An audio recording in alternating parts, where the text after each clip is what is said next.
Well, now we want to turn our attention to Yemen, where last night, by the way, if you missed it, there was another round of U.S. airstrikes on Yemen. And we are very, very honored to be joined here by Yousef Mawry, who's a journalist and a political analyst based in Yemen.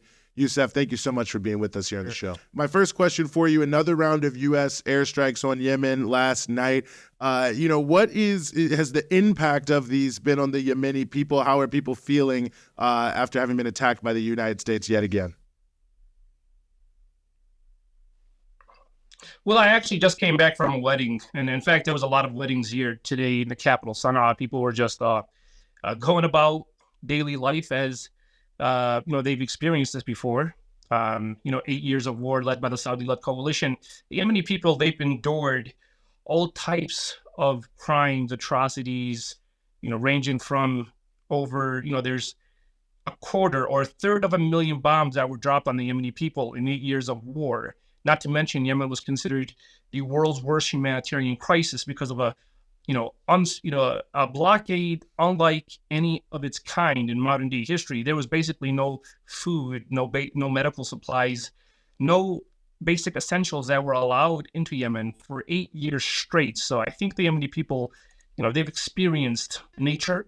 Excuse me. They've experienced the nature of war. They've experienced the nature of hardship. They went through all the challenges. I remember, during the Saudi-led coalition war here on Yemen, it got so bad that there was no cooking gas for the people. They didn't have a source of energy to heat food. So what they started doing is they started logging. They started cutting all the trees, all the branches, all the wood that they can find. And then once those ran out, people actually started burning garbage as a source of energy to heat their food. So despite that, those atrocities, despite that, the inhumane aggression on the Yemeni people for 8 years, the Yemeni people still went about their lives. They have weddings every Thursday and Friday in Yemen across the country.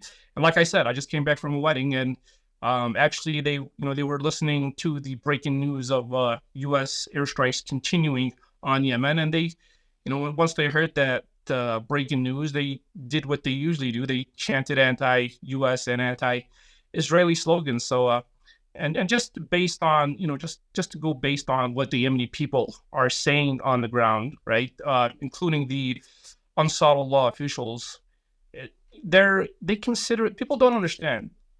The Ansar Allah and the supporters, the Yemeni people, they view this conflict with the U.S. as a historic, holy conflict because they believe the U.S. represents the axis of evil across the world.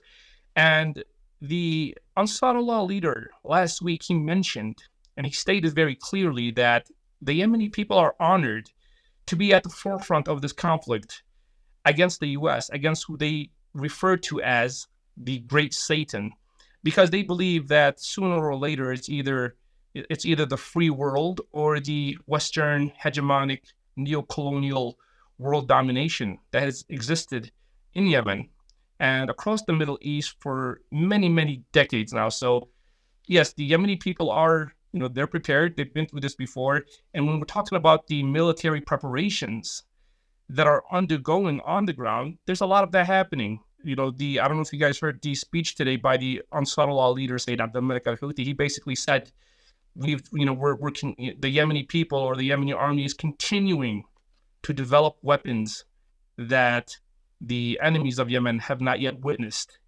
And they're doing this in the midst of a blockade. They're doing this in the midst of U.S. British military airstrikes on Yemen. And the message by the Ansar Allah leader to the U.S.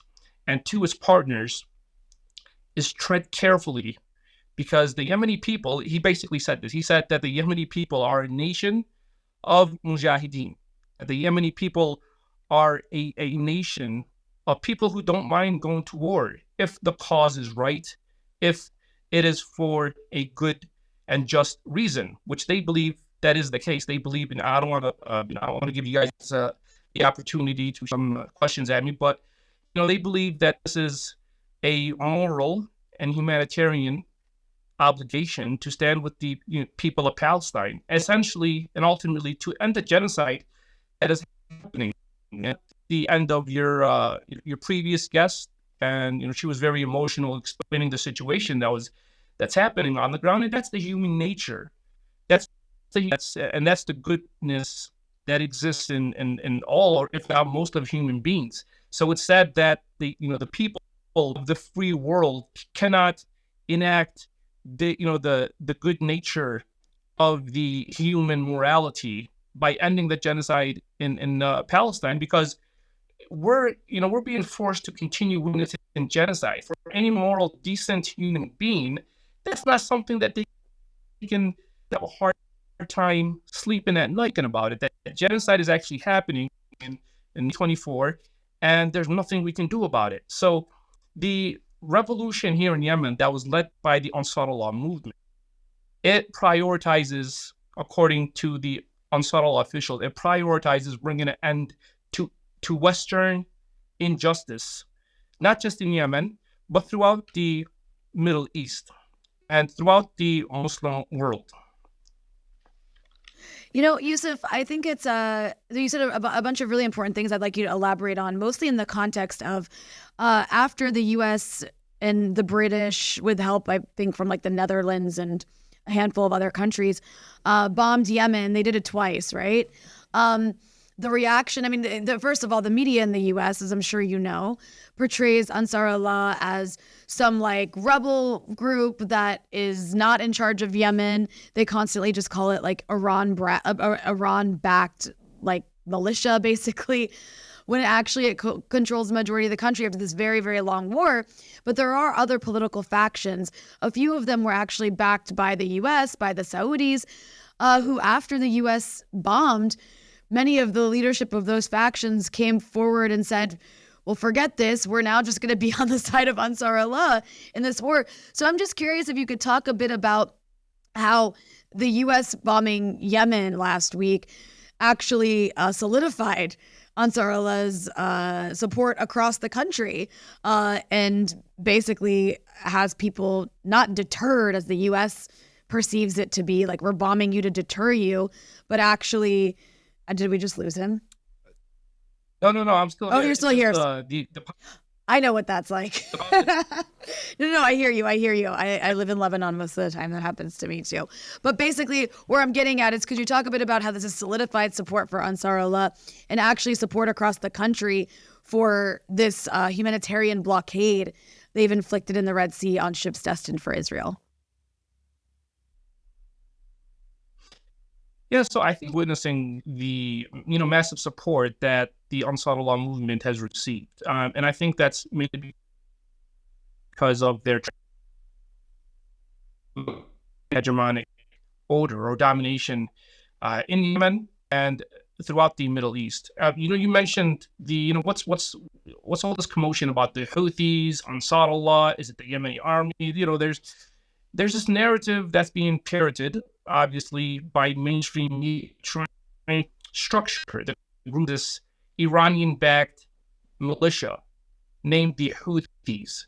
The Houthis is a Yemeni tribe that have existed in Yemen for over 8 centuries, 800 years.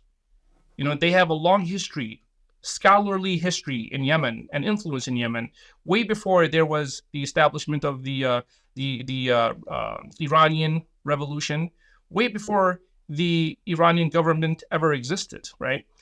So I think it's to frame the Ansar Allah movement as a Houthi militias, rebels who are hell bent on bringing chaos and destruction to the world. I think that's really, really a poor and lazy way of trying to say that this is the new boogeyman. This is the new terror group that poses an imminent threat to the rest of the world. When in reality, what's happening on the ground is that people are starting to see what this Ansar Allah movement represents, what it stands for, and if what they stand for is represented and reflected upon the actions that they are undertaking, right? So when they say they stand for injustice and they stand against Western imperialism in the Muslim world, they have to follow that with action. And we see that action enacted in Yemen. They were successful in ultimately eliminating and toppling the regime of the forces, all of the factions that existed in Yemen that were loyal to the US, they were loyal to Saudi Arabia, they were loyal to the Emirates, and of course the British government. These Western nations, the way they controlled Yemen was by installing puppet factions, and all of them were fighting for a bigger slice of the pie, not to serve the Yemeni people, but rather to serve their sponsor, the U.S. and other Western powers. So when the Ansar Allah movement, since their inception, they said enough is enough. Yemen has to be a sovereign, independent nation, and it cannot be a country, a proxy state, an extension of Western democratic order in the East. So the revolution happened. Obviously, I'm not going to go back into history because that would take all day. Their revolution was successful, and as soon as they succeeded in their revolution, toppling the previous U.S.-backed government forces, they then went to war for 8 years with a Saudi-led coalition. Obviously, Saudi Arabia, the coalition, they lost the war, and in return, the Ansar Allah movement, they've strengthened their grip in power. They gathered more support, and they developed a more ballistic missile system, which Yemen never even possessed. In fact, the weapons that the Ansar Allah movement has today, as a result of the 8 years of war, is perhaps the most powerful weapons possessed in the entire region. So when we're talking about the support of the Ansar Allah movement, it's because what they are representing is freedom and liberty from the shackles of Western interests and Western servitude. And I think that's clearly demonstrated when you have massive support worldwide, basically praising their efforts in terms of blocking Israeli ships from targeting from passing Bab el-Mandeb, blocking Israeli ships from crossing the Red Sea. Get into that. All of this effort is not going to benefit Yemen, and it's not going. Yemenis are not benefiting. The Ansar Allah movement is not going to benefit any worldly gains by going to war with Israel or going to war with the U.S. But they feel that it is a religious, moral, and human obligation to bring an end to suffering and genocide taking place in Palestine. One other thing I wanted to ask you, the U.S. is sort of threatening to bring back the designation of Ansar Allah as a terrorist organization. Now, of course, we know that those sorts of designations are used to tighten the humanitarian noose, if you will, around a population. Talk about perhaps maybe that prior to the lifting of the designation and whether or not there's any expectation of if that designation is placed back on Yemen and having a big impact in terms of the daily lives of individuals. I think they've already been designated as a terrorist organization, and I think it's going to officially take effect in 30 days. And I think the reason why the Biden administration is giving that leeway of 30 days is because they think that perhaps the Ansar Allah movement, the Yemeni army, is probably going to, they think that fear is eventually going to set in with the Ansar Allah movement, because guess what? You're going against the most powerful nation, not just in the world, but in history. Do you really want the U.S. to go to war with you? It's this image that the U.S. has curated over years of military occupation and military super power that has spilt blood, chaos, and trails of blood across the world. We've seen what they did in Japan with the dropping of the atomic bomb. So the U.S. went to all these wars. They caused all this bloodshed and chaos because they want to establish a firm position in the world, and they want the entire world to know that they are the most powerful nation in the world, and don't you dare go to war with us, because what happened in Iraq will happen to your nation. What happened in Afghanistan will happen to you.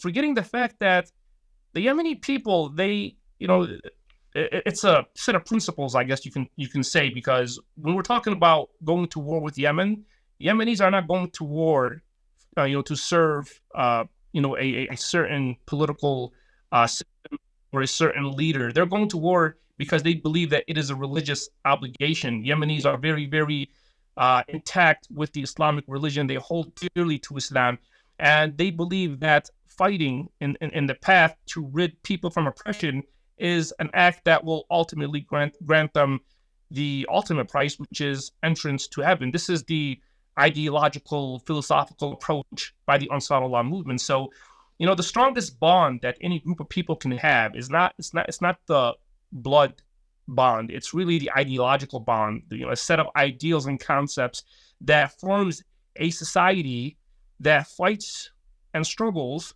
for a common goal or a common cause. And I think the Yemeni people in the parts that are under the control of Ansar Allah, along with all of the military units and the government, I think that notion and that concept exists through all the three elements: the people, the army, and the government. I think all of these elements and aspects are in harmony with one another, which is why we don't see a lot of opposition these days, considering the wars that they waged against the Ansar Allah movement. We have, as you mentioned, Rihanna, we have even opposing parties to Ansar Allah basically declaring their support, not because they like the Ansar Allah movement, not because they think the vision of Ansar Allah is the best vision for Yemen, but because they feel that what they are doing in terms of trying to alleviate the suffering in Palestine is a righteous cause. So they're joining forces under that umbrella.